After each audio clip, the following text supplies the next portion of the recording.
8장 본문에서는 아간의 이 징벌 이후 하나님의 지시에 따라 아이성을 점령하기 위해 이제 작전을 시작하는 이야기입니다. 여러분, 아이의 반대는 뭐예요? 어른. 맞습니까? 네.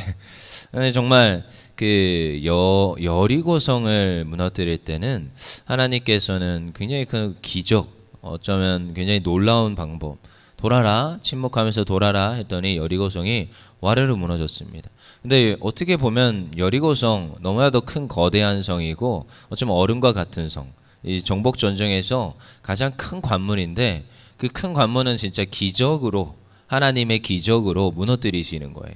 근데 이 아이성, 아이를 점령해야 되는데 벌써 한번 패했고, 그리고 또 아간의 이제 징벌 이후에 다시 이제 아이성을 점령하러 가야 되는데 좀 다르게 이제 하나님께서 명령을 해주십니다. 조금 달라요. 어찌 보면 여리고성의 이 지금 정벌 이후에 아이성부터 시작하여 앞으로 이제 가나안 땅을 점령하는 모습은 하나님께서는 거의 아이성을 점령하는 모습처럼 이제 점령을 해 나가는 거예요. 사실은 하나님의 기적, 하나님의 전적인 기적 외에 하나님께서는 또한 우리의 최선과 우리의 애씀과 우리가 열심히 전투를 하고 전략을 짜고 하나님 말씀에 순종하여 순복하여 가기를 원하시는 대부분의 전투가 사실 이렇게 치러지는 겁니다. 그러니까 오늘 아이성의 전투가 어쩌면 우리의 삶 가운데 있는 전투와 흡사할 수 있습니다. 하나님께서는 우리가 가진 것, 우리의 최선과 우리의 애씀과 두려워하지 않는 마음, 하나님 말씀을 붙들고 애써서 하나님께서 맡기시고 약속하신 바를 이루어 가시고자 하는 것, 그게 어쩌면 아이성 전투를 통해서 우리가 하나님의 메시지를 듣는 시간 되는 줄 믿습니다. 1절 뭐라고 합니까? 8장 1절입니다. 읽어보겠습니다. 시작.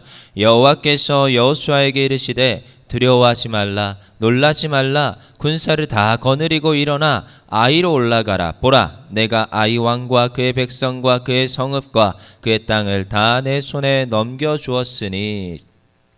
이 약속의 이 지금 말씀, 어쩌면 약속의 땅을 지금 성취해 가는 과정 가운데 어쩌면 지금 이스라엘 백성들이 한번 패배를 한 가운데 어쩌면 지금 마음에 어떠한 일들이 일어나느냐?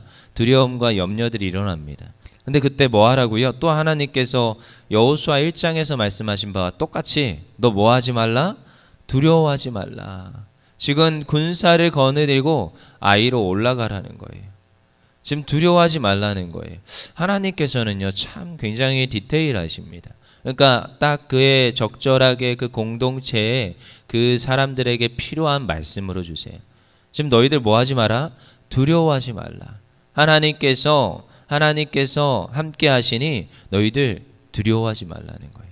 주의 말씀을 의지하여서 두려운 마음을 극복하고 어떻게 하라고요? 일어나서 너희는 올라가라는 거예요. 오늘도 우리에게 주시는 말씀 중에 하나님의 말씀을 붙들어서 두려워하지 않고 염려하지 않고 하나님 약속의 말씀을 붙들고 하나님 앞에 일어나서 그 약속의 땅을 성취해가는 우리 모두 되길 원합니다.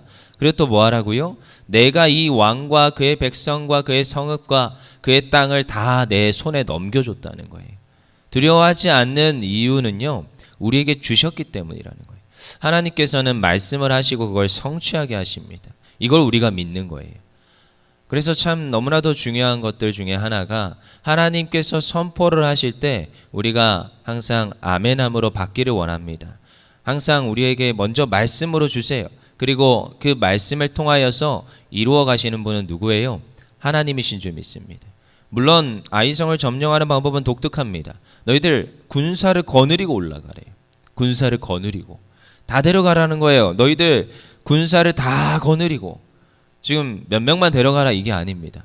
군사를 어떻게 하라고요? 1절에 자세히 보시면 군사를 다 거느리고 all people 다 데려가라는 거예요. 다. 그리고 이제 그 점령을 하러 가는데 너희에게 두려워하지 않을 이유는 무엇이다? 이미 너희에게 주었다. 그래서 이 말씀을 의지해서 가는 거예요. 그러면요, 여러분, 이 전쟁은 누가 이기게 하십니까? 하나님이 이기게 하시는 줄 믿습니다. 하나님께서 디테일하게 이 성을 주시기로 작정을 하셨어요. 그래서 그 전쟁을 수행하는 건 이제 다음에 보겠지만 3절부터 이어지는 그 전쟁의 수행 방법들이에요. 하지만 하나님께서 이미 디테일하게 그 주시겠다고 하셨어요. 근데 할 때 어떻게 하라고요? 2절 읽어보겠습니다. 2절 시작. 너는 여리고와 그 왕에게 행한 것 같이 아이와 그 왕에게 행하되. 어떻게 하라고요? 여리고와 그 왕에게 행한 것 같이 아이와 그 왕에게 행하되. 여기서 아이는 그 어른 말고 그 아이 말하는 게 아니라 아이 성에서 행하라는 거예요. 그렇죠? 그러니까 말씀대로 명령대로 타협하지 않고 행하라는 거예요. 왜요? 이미 이전에 죄를 한번 범했습니다. 이미 이전에 죄를 한번 범했죠. 근데 여리고성을 돌 때 어떻게 돌았어요? 침묵하고 잘 돌았던, 그리고 계속 돌았던 그들이 하나님의 말씀에서 벗어나지 아니하고 하나님 말씀 앞에 타협하지 않고 열심으로 애썼던 그대로 말씀대로 행하는 것을 우리에게 요구하고 있습니다. 참 너무나도 중요한 하나님의 말씀입니다. 우리는 순종할 때 어디까지 순종하느냐? 100% 순종해야 되는 줄 믿습니다. 여리고 때도 우리가 보았지만 100%입니다. 100%. 6바퀴만 돌면 안 되고요. 내가 조금 하다가 다른 말을 해서는 안 되고요. 끝까지 침묵하며 애써서 어디까지요? 끝까지. 98%도 안 됩니다. 100%입니다. 저는 그 음료를 보면서 항상 떠올려요. 2% 부족할 때. 다 부족한 겁니다. 다 부족한 거예요. 끝까지 순종할 때. 그래서 오늘 또다시 말하고 계신 거예요. 너희들이 아이성을 점령하러 갈 때 여리고와 그 왕에게 행한 것 같이 끝까지 순종함으로 가야 된다. 근데 여기서 되게 독특한 말씀을 하십니다. 2절에 또 뭐라고 합니까? 오직 거기서 탈취한 물건과 가축은 뭐해라? 가지라. 요거 틀리지요. 여리고성에서는 가지지 말라고 했어요. 그리고 요 바로 윗절에 요 8장 오기 전에 7장에서 아간은 어떻게 했습니까? 그 지금 취하였다는 이유로 돌로 쳐서 죽였습니다. 아간을 아골 골짜기에서 죽였단 말이에요. 그러니까 범죄에 대한 대가 분명히 지불했단 말이에요. 근데 그러고 나서 갑자기 아이성을 점령하는데 너희들이 이제 그 취하고 나서 가지라는 거예요. 성을 점령하고 너희들이 이제 주어진 것들에 대해서 가지라는 거예요. 하나님께서는 때로는 우리에게 안 주실 때도 있지만 완전히 다 주실 때가 또 있습니다. 이건 하나님의 때입니다. 하나님의 때. 여리고 때는 순종을 원하셨고 여리고 때는 너희들이 이것을 가지지 말고 하나님께 드려라 라고 하셨습니다. 그 말씀에 순종하면 되는 거고, 아이성 때부터 그리고 또 앞으로 이어질 성 점령에서는 하나님께서 주십니다.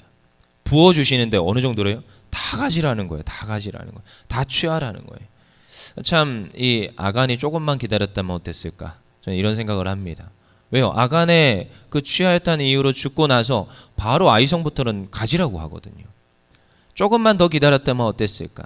하나님께서 부어주시는 때와 또한 취하시는 때와 그 때들이 있는데 조금만 기다렸다면 어땠을까? 이런 생각을 저는 합니다. 그러니까 순종의 때에 하나님께 순종하고 하나님 앞에 말씀으로 기다릴 때 하나님께서 또한 우리의 필요와 우리의 또한 필요한 것들을 다 채워주시는 하나님의 은혜가 있는 줄 믿습니다. 그 때를 기다리면서 나아갈 때 하나님의 축복이 우리 삶 가운데 또한 넘치는 줄 믿습니다. 그리고 나서 또다시 디테일하게 또 말씀하세요. 이제 가축은 또 탈취한 물건을 다 가지라. 그리고 또 뭐 하라고요? 너는 아이성 뒤에 뭐하라? 복병을 두라. 복병을 두라. 여러분 이 정정당당하지 못한 것 같은 기분이 들 때가 있죠. 일기토해야 될 것 같고 정면으로만 가야 될 것 같은데 또 어떻게 하라고요? 그 성 뒤에다가 복병, 잠복을 시켜서 이 전쟁을 또 수행하라고 말하고 있습니다. 하나님 디테일하게 너희들의 군사를 다 데리고 올라가되 지금 또 복병도 두고, 왜요? 나중에 이제 전쟁 스토리를 보면 압니다. 이렇게 지금 에워싸서 결국 이제 도망가는 이들도 잡게 되고 이렇게 하나님께서 디테일한 전략법들을 또 동원하고 있다라는 거예요. 여러분 하나님께서는 여리고성을 굉장히 큰 기적으로 무너뜨리시고 여리고성을 취하게 하셨지만 아이성부터는 그 여러 가지 전략과 그 사람들의 최선과 노력들을 또 요구하고 있습니다. 우리들이 가는 이 여정, 신앙의 여정 가운데서도 하나님께서는 사람을 통하여서 그리고 세워준 주의 일꾼들을 통하여서 일하시는 줄 믿습니다. 그래서 그 길을 갈 때 우리를 부르고 우리를 세워주고 우리로 하여금 이렇게 하라 할 때 하나님의 말씀인 줄 믿고 또 달려가는 것이 우리의 맡겨진 바 역할이고 책무인 줄 믿습니다. 그래서 저는 항상 그렇게 가요. 하나님 어떻게 하겠습니까? 그럼 그때그때마다 들려오는 소리들이 있습니다. 그러면요, 때로는요, 저도요, 제 마음속에 하나님 이게 더 맞지 않은 거 않습니까? 이렇게 질문할 때가 많습니다. 근데 그냥 가는 거예요. 아, 그렇구나. 이것도 또 순종에 대한 문제인가? 하면서 하나님 앞에 질문하면서 갑니다. 그러면요, 하나님께서요, 그때그때마다 디테일한 전략들을 주시고 또한 환경과 상황을 열어주시고 나의 또한 필요를 채우셔서 하나님께서 그 약속의 땅을 성취해가는 한 걸음 한 걸음을 인도하시더라는 겁니다. 이제 이 지금 점령의 초입부고 초반부입니다. 근데 하나님께서 여리고성을 무너뜨리게 하고 아이성을 점령하게 하는데 그 다양한 방법들을 이미 보여주고 계세요. 근데 이게 우리 인생의 여정에서 똑같이 나타나는 일입니다. 때로는 기적이 필요한 순간이 있습니다. 사람의 힘으로 되지 않고 우리의 어떠한 방법과 노력이 되지 않아요. 근데 하나님의 기적, 강권하신 하나님의 역사가 일어나면 그냥 하나님 주시는 거예요. 근데 때로는 하나님께서 일하시지만 우리로 하여금 우리의 최선과 우리의 애씀과 우리의 헌신과 우리의 기도와 많은 것들을 또한 요구하고 필요하실 때가 있습니다. 근데 그때마다 전략을 주시고 그때마다 우리에게 지혜를 주셔서 그 땅을 성취할 수 있게끔 하시는 하나님의 놀라운 기적을 또 우리가 체험하게 되는 거예요. 그래서 우리는 하나님의 말씀, 여호수아에서의 말씀을 통하여서 또한 오늘도 그 말씀을 귀 기울여 듣고 우리의 삶 속에서 하나님의 말씀하심을 들으면서 애써서 이 신앙의 여정을 걸어가는 줄 믿습니다. 40일 특별 새벽 예배입니다. 하나님 앞에 더욱더 결단하시고 하나님께 기도함으로 하나님 반드시 부흥케 하실 하나님을 경험하는 우리 모두 되기를 원합니다. 기도하겠습니다.